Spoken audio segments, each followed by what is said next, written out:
এনসিপির আরেকজন আলোচিত নেতা এবং গণ অভ্যুত্থানের একজন খুবই সুপরিচিত মুখ হাসনাত আব্দুল্লাহ, তার ফেসবুক পোস্ট, তিনি বলছেন অতি শীঘ্রই আওয়ামী লীগ নিয়ে সিদ্ধান্তে আসুন, না হলে আপনারা করবেন কম্প্রোমাইজের রাজনীতি আর আমি করব শিষ্টাচার বহির্ভূত আচরণ। এটা কোনো ভাষা, এটা কোনো রাজনীতি, এটা কোনো বক্তব্য? বাদ দেন এগুলো, বাদ দেন এগুলো, আলোচনা করা জি। ঠিক হবে না। এটা আলোচনার কি অপ্রয়োজনীয় পরিষ্কার বক্তব্য। শিষ্টাচার বহির্ভূত আচরণ শুরু করলে নিতে পারবেন না, সাবধান হয়ে যান। কাকে হুমকি দিল বলে মনে হয় এবং আপনি এই বার্তাটাকে কিভাবে নিচ্ছেন, রহিন হোসেন? না, আমার মনে হয় আমরা এটা আলোচনার কি অপ্রয়োজনীয় পরিষ্কার বক্তব্য। কারণ দেখেন, রাজনীতিতে এইখানে তারা নতুন রাজনৈতিক দল গঠন করেছে, রাজনৈতিক কথাবার্তা, রাজনৈতিক দৃষ্টিভঙ্গি, আমরা সেইগুলো নিয়ে আলোচনার পক্ষে।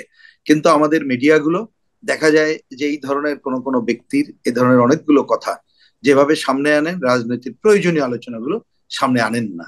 আমি বরঞ্চ সেই দিকে দৃষ্টি আকর্ষণ করবো এবং অনুরোধও জানাবো যে হুম। এই যে বিশেষ করে মিডিয়া এবং অন্যরা, তারা যখন রাজনৈতিক যারা ভালো চান, তাহলে বক্তব্যগুলো এবং কংক্রিট পজিশন গুলো সামনে আনা দরকার। এরকম রাস্তাঘাটে বহু মানুষ বহু কথা বলতে পারে, বরঞ্চ এ কিন্তু ব্যাপারে তারা আপনি যে কি বলবেন তারা হাসনাত আব্দুল্লাহ রাস্তাঘাটে বহু মানুষের বহুজনের মধ্যে একজন? আমি তো রাজনৈতিক দলগুলোর মধ্যে যদি বলেন, আমি এই জন্য বলছি যে কোনো ব্যক্তির বলার ব্যাপার না।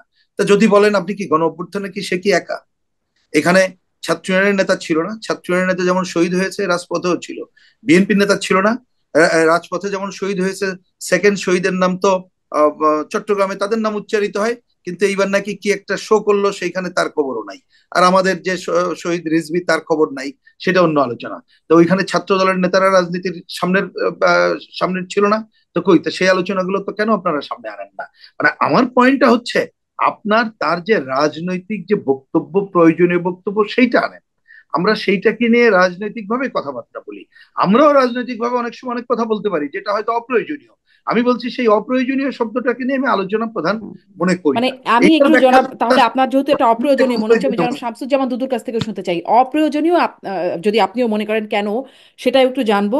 কম্প্রোমাইজের রাজনীতি আওয়ামী লীগকে নিয়ে, কম্প্রোমাইজের রাজনীতি করছে কে, কার জন্য এই হুমকি? শিষ্টাচার বহির্ভূত মানে তারা একটা দল গঠন করেছে, তাদের সরকারের উপর প্রভাব আছে, আহ, এবং তাদের কথায় অনেক কিছু হচ্ছেও, সেখানে তারা যখন বলছেন শিষ্টাচার বহির্ভূত আচরণ, হাসনাত আব্দুল্লাহ বলছেন, তখন সেটাকে সেখান থেকে আপনারা কিরকম আসলে এটাকে কিভাবে দেখেন?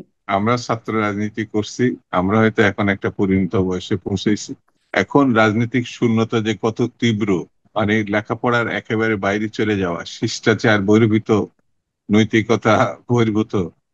আমার কাছে মাঝে মাঝে মনে হয় এরা তো ছাত্র রাজনীতি থেকে সদ্য রাজনীতিতে আসছে। এটা কোনো ভাষা, এটা কোনো রাজনীতি, এটা কোনো বক্তব্য? আমার আমার কাছে ভীষণ, আমি তার বক্তব্য শুনে ভীষণ হতাশ। এই জন্যে যে এটা কি বললো সে, তাদের নিজেকে নিজে অপ্রয়োজনীয় হিসাবে প্রতিপন্ন করলো। আর এইগুলো নিয়ে এত রাত জেগে কথা বলার কিছু নাই। না, তাহলে এই কোশ্চেনটা তো করতেই পারে যে আওয়ামী লীগের রাজনীতি নিয়ে মানে কম্প্রোমাইজের রাজনীতি আওয়ামী লীগকে নিয়ে কে করছে? ওটা ডক্টর ইউনূস, আমি একটু আগে বললাম না, তাদের উস্তাদ।